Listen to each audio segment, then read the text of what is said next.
Кыргыз эли Түркістан автономиялуу республикасынын курамынан 1924 жылы автономиялуу область болуп бөлүнүп чыгуу менен улуттук тил, адабият, жалпы эле маданият тармагында иштиктүү аракеттерди көрө баштаган.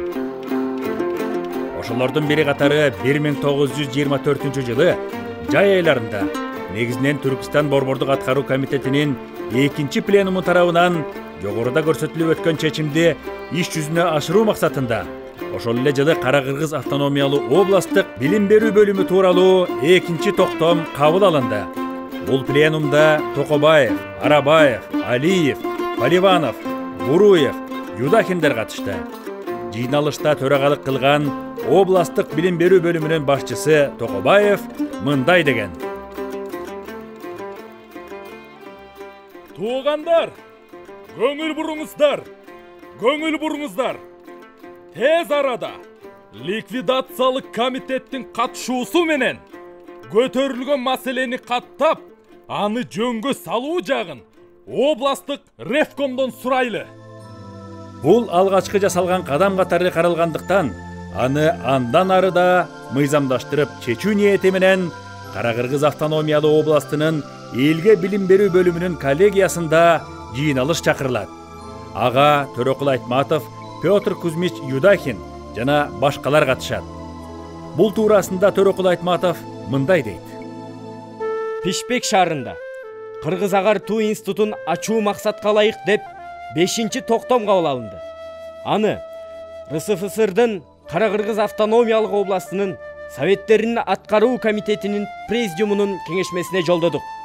Токтомдо Кара-Кыргыздардын административдик жана маданий борбору катары саналган, Пишпекте аталган агартуу институтун ачуу максаттуу деп эсептелинсин. Ошондой эле бул токтом менен агартуу институтунун убактылуу жобосу да бекитилди.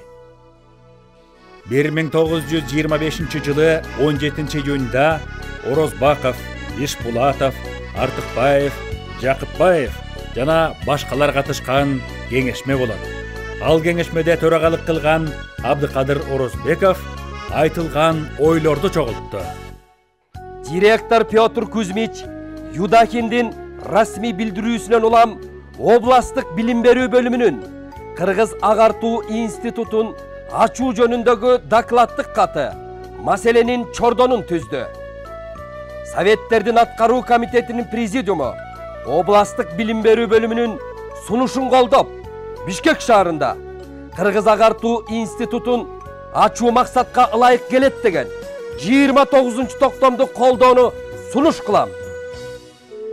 Ташкент шаарындагы Казак-Кыргыз эл агартуу институттарынын даярдоо класстарында билим алып жаткан 60 окуучу Бишкекке которулуп, алардын үстүнө дагы 80 окуучу жаңы кабыл алынуу менен бардыгы 140 окуучусу бар туңгуч улуттук окуу жайыбыз Кыргыз агартуу институту аталып, алгачкы кадамын шилтеген.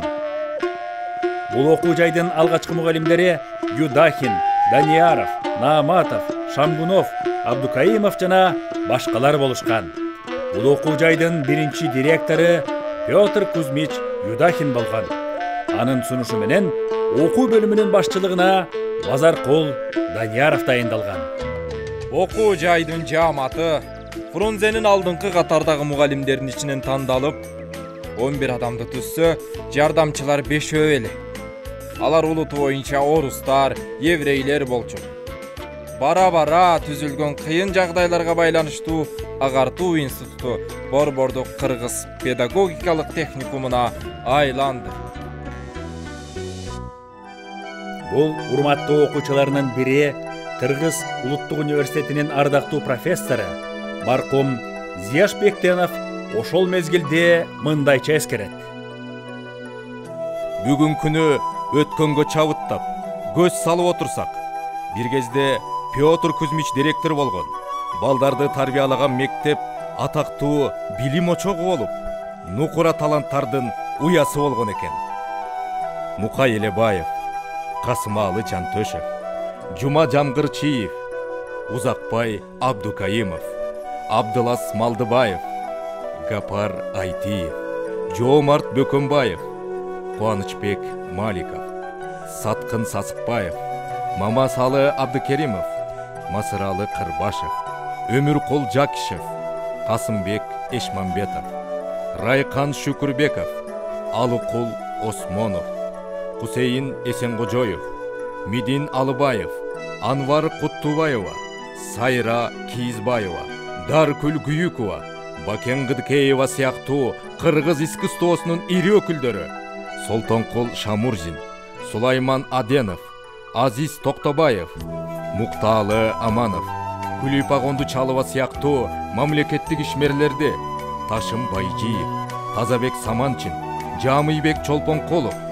Карып Чукин, Сүйүт Керимбаев, Дүйшө Майрыков сыяктуу окумуштуулар, Эсенкул Бердыбаев, Мырзакмат Алжанбаев, Азым Коноев, Жукеш Мамбеталиев, Иманкул Темиркулов, Төлөнбай Данияров, Боталы Тынстанов, Абдылда Байымбетов, Мукудин Тавалдиев, Шайык Жамансариев, Зарлык Эстебесов, Ракыйма Берикова, Айша Карасаева, Аккагаз Азыкова, Уултай Ботбаева, Зайнакам Белекова, Курман Кыдырбаева, Мариям Туратбекова сыяктуу эл агартуу майданынын көрүнүктүү ишмерлери менен бир кезде бирге окуп, бирге тарбия алган кезим менин өмүрүмдүн эң бактылуу мезгили экен.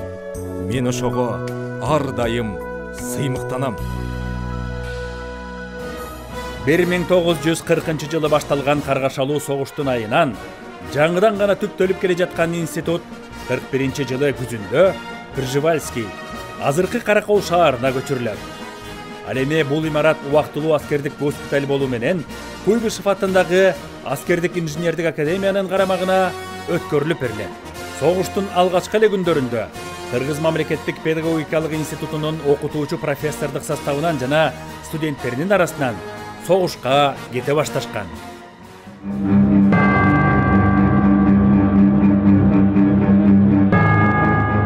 Уюткулуу улуттук университетинин мугалимдери согуш майданында ата мекенин коргоп, эрдиктерин көрсөтүшкөн. Алардын көбү илимий даражаларын жана китептерин таштап, колуна курал алып, фронтко аттанды.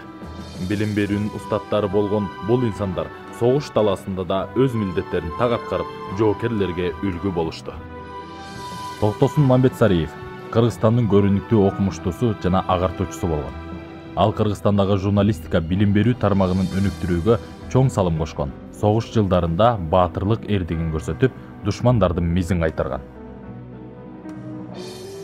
Мукай Сасыкулов Жусуп Баласагын атындагы Кыргыз улуттук университетинин журналистика кафедрасынын окутуучусу болгон. Согушка аттанып, ал жерде душманга каршы чоң соккуларды жасап, өз өлкөлөрүнүн эркиндиги үчүн күрөшүүгө бел байлаган. Ок чыгаруу, согуштук стратегияларды колдонуу, жоокердик эрдики жана күч кубаты аракеттери менен Кызыл армияга үлгү болгон.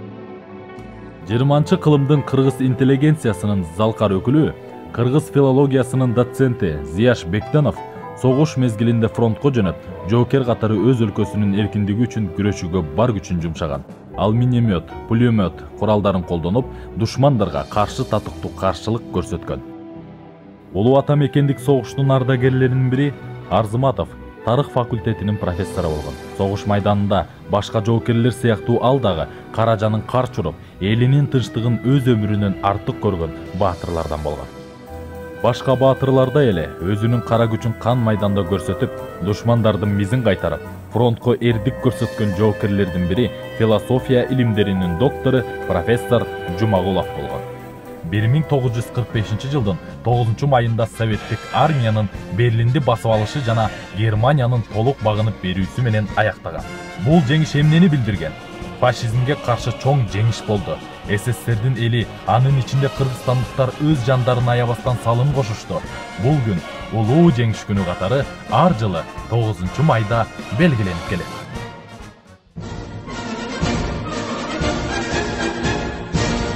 Институттун профессордук окутуучулар жамааты үчүн улуу ата мекендик согуштун майданында оор сыноолордун жана оорду толгус жоготуулардын жылдары болсо, ошол эле мезгилде бул катаал жылдар илимий педагогикалык тажрыйбанын жаралуу, өнүгүү жана топтоо доору болуп калды. 1951 жылы 24 майда СССР Министрлер Советинин 1759 номерлүү токтому чыкты. Жолдоштор, СССРдин Министрлер Кеңеши токтом кылат. Фрунзе шаарындагы Кыргыз пединститутунун баасасында Кыргыз мамлекеттик университети түзүлсүн. Окуу жайдын биринчи ректору Бегималы Жамгырчынов СССРдин окуу жайлар министрлигинин чечимине ылайык өзүнүн ректорлук кызматын аткарууга киришкен. Университет алгач 5 факультет менен ачылган. Алар филология факультети, тарых факультети, физика-математика факультети, геология-география факультети, геология-кыртыштануу факультети болгон. Ал эми 1951 жылга студенттерди кабыл алуу планын университеттер боюнча башкы башкармалык 400 адамга белгилеген. Университеттин ачылышы республикада жогорку окуу жайларын окутууну таптакыр жаңы деңгээлге көтөрдү. Эл чарбасынын тармактарын, мектептерди, орто атайын жана жогорку окуу жайларын, ошондой эле мамлекеттик органдарды камсыз кылуу үчүн жогорку квалификациялуу кадрларды даярдоого кеңири жол ачты. Окуу жай 1951-1972 жылы Кыргыз мамлекеттик университети болуп иштеп келген болсо, андан соң 10 жыл, тагыраак айтканда 72-82 жылдарда СССРдин 50 жылдык атындагы Кыргыз мамлекеттик университети болуп аталышы өзгөртүлгөн. Дүйнөнүн көптөгөн өнүккөн өлкөлөрүндө улуттук статусу мамлекеттик деген салттык мааниге ээ экенин эске алып, Кыргыз Республикасынын президентинин 2002 жылдын 11 майындагы жарлыгы менен Жусуп Баласагын атындагы Кыргыз улуттук университети болуп өзгөртүлгөн. Кабыл алынган жарлыктан кийин окуу жайлардын флагманы Кыргыз улуттук университети деп атала баштаган. Эгемен Кыргызстандын көптөгөн атактуу инсандары, мамлекеттик жетекчилер, көрүнүктүү коомдук жана саясий ишмерлер, илим жана маданият ишмерлери Кыргыз улуттук университетинин ар кыл класстарынын бүтүрүүчүлөрү болуп, эмгек жолун университетибиздин дубалында башташкан.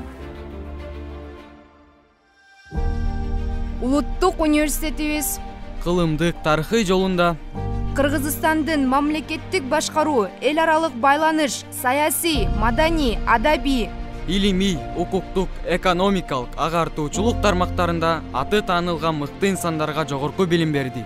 Алардын арасында Усубалиев, Касымбеков, Кулматов, Ибраев, Акматов, Молдубаев, Юнасалиев, Садыков, Мамазаирова, Карасаев, Орозбаева, Баекова, Иманалиев, Табышалиев, Тохтомушев, Эркебаев, Текебаев, Жамашева, Бөрүбаев, Салянова, Акматалиев. биз сиздер менен сыймыктанабыз, урматтайбыз.